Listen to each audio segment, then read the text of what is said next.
Ravinder, Congress party ఎన్నికలకు ముందు చెప్పింది ఒకటి, ఇప్పుడు చేస్తుంది ఒకటి.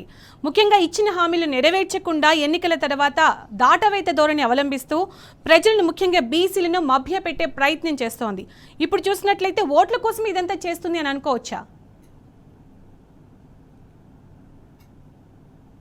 మీరు అన్నట్టుగా కాంగ్రెస్ మొదటి నుంచి తన వైఖరిని డే 1 నుంచి చాటుకుంటుంది. అందులో భాగంగానే అన్ని వర్గాలను మోసం చేసింది.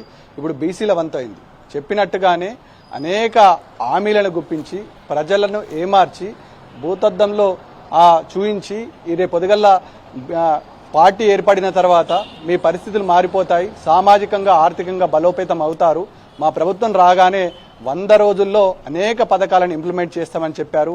అందులో బీసీలకు సంబంధించిన పథకాలు, బీసీలకు సంబంధించినటువంటి అభ్యున్నతి కోసం కాంగ్రెస్ పార్టీ మేనిఫెస్టోలో పెట్టినటువంటి అనేక నిర్ణయాలు ఉన్నాయి. కానీ అనాతిలోనే వాటిని తుంగలోకి తొక్కారు. దాదాపుగా 6 నెలల్లో బీసీలకు సంబంధించిన అన్ని అంశాలను పూర్తి చేస్తాము, ఇచ్చిన హామీ నిలబెట్టుకుంటామని చెప్పారు. కానీ ప్రభుత్వం ఏర్పడి 18 నెలలు అవుతుంది. 18 నెలల కాలంలో ఏ ఒక్క అంశాన్ని కూడా క్లియర్గా ఇటు రైతులకు కానీ, ఇటు బీసీలకు కానీ, మిగతా వర్గాలకు కానీ నెరవేర్చిన పాపాన పోలేదు. అందులో భాగంగానే బీసీలను ఏమార్చే ప్రక్రియ స్పష్టంగా కనబడుతుంది. అందులో భాగంగా ఇవాళ బీసీల అభ్యున్నతి కొరకు తీసుకున్నటువంటి అనేక నిర్ణయాలు ఫెయిల్ కావడం జరిగింది. ప్రభుత్వం డెడికేటెడ్ కమిటీ ఏర్పాటు చేశాడు.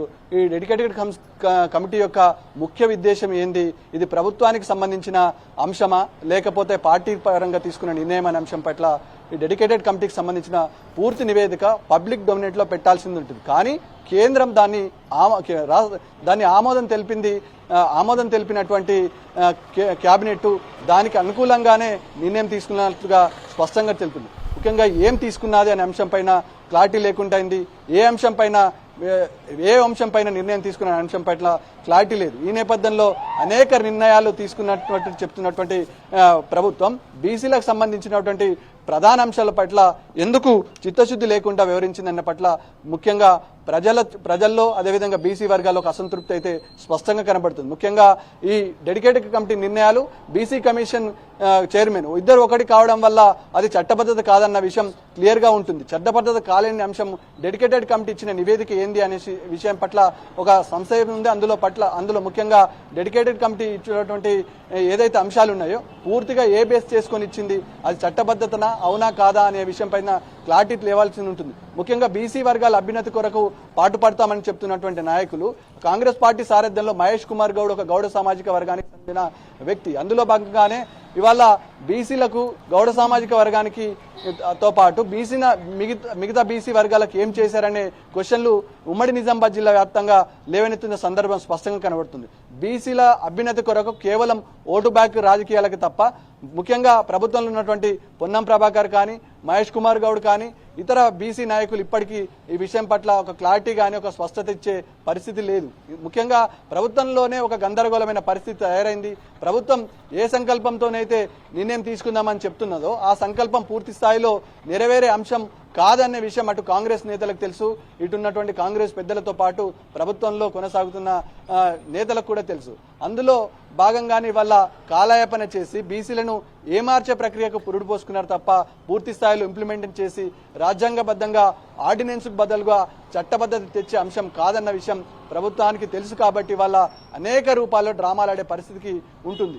ఢిల్లీలో వెళ్ళి ధర్నా చేస్తారు, ఇక్కడ ఉన్నటువంటి నాయకులతోని చెప్పిస్తారు, సంబరాలు చేసుకుంటారు. కానీ పూర్తి స్థాయిలో ఏ ఒక్క బీసీ నాయకుల మద్దతు కానీ, బీసీకి సంబంధించిన నేతల మద్దతు కానీ, వివిధ కుల వర్గాలకు సంబంధించిన మద్దతు కానీ ఎక్కడ కూడా కూడగట్టుకోకపోవడం విచిత్రంగా కనబడుతుంది. ముఖ్యంగా ఏదైనా వర్గానికి న్యాయం చేయాలని ఉంటే ముఖ్యంగా రాజ్యాంగబద్ధం కానటువంటి అనేక 18 నుంచి 19 నేరుగా బీసీ కులాలకు ముడిపడ్డ అంశం కాబట్టి ఆ అంశాలను ఇంప్లిమెంట్ చేస్తే సరిపోతుంది. కానీ ఆ రకంగా ఆలోచన చేయలేదు. ఇవైతే రాజ్యాంగబద్ధంగా కాని అంశాలు, ప్రభుత్వం తీసుకునే నిర్ణయాలు కాబట్టి ఆర్థికంగా, సామాజికంగా, విద్యాపరంగా తీసుకోవాల్సిన అనేక నిర్ణయాలను ఇవాళ ఏ ఒక్కటి ఇంప్లిమెంట్ చేయలేదంటే బీసీల పట్ల కాంగ్రెస్ ప్రభుత్వం వ్యవహరిస్తున్న తీరు పట్ల అనేక మంది బీసీ నాయకులతో పాటు బీసీలో ఉన్నటువంటి సబ్బంధ వర్గాలు కూడా అదే అంశం పైన చర్చించుకుంటున్న సందర్భం స్పష్టంగా కనబడుతుంది.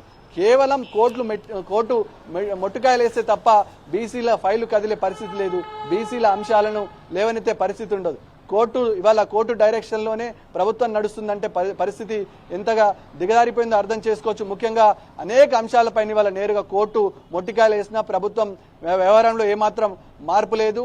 అదేవిధంగా ఇక్కడ ఉన్నటువంటి బీసీ సామాజిక వర్గాల నాయకులదు రౌండ్ టేబుల్ సమావేశం పెట్టి అనేక విషయాలపైన చర్చించుకుంటున్న సందర్భం స్పష్టంగా కనబడుతుంది. ముఖ్యంగా కావాల్సింది ఆర్డినెన్స్ కాదు, చట్టబద్ధమైన బిల్లు కావాలి, రాజ్యాంగబద్ధంగా ఇచ్చిన హామీ కావాలి, ఇవి నిలబడాలి, ప్రజలకు ఈ ప్రతిఫలాలు అందాలి, బీసీ వర్గాల అభ్యున్నతి కోసం పాటుపడాలని తీర్మానం చేసిన పరిస్థితి స్పష్టంగా కనబడుతుంది. ఈ నేపథ్యంలో బీసీ వర్గాలు ఆగ్రహావేశాలతో ఉన్నారు. ఖచ్చితంగా రేపటి ప్రజాక్షేత్రంలో పరాభావం కాంగ్రెస్ పార్టీకి తప్పదనే హెచ్చరికలు జారీ చేస్తున్న సందర్భం స్పష్టంగా కనబడుతుంది. Sunitha. Right Ravinder and Pradeep, thank you.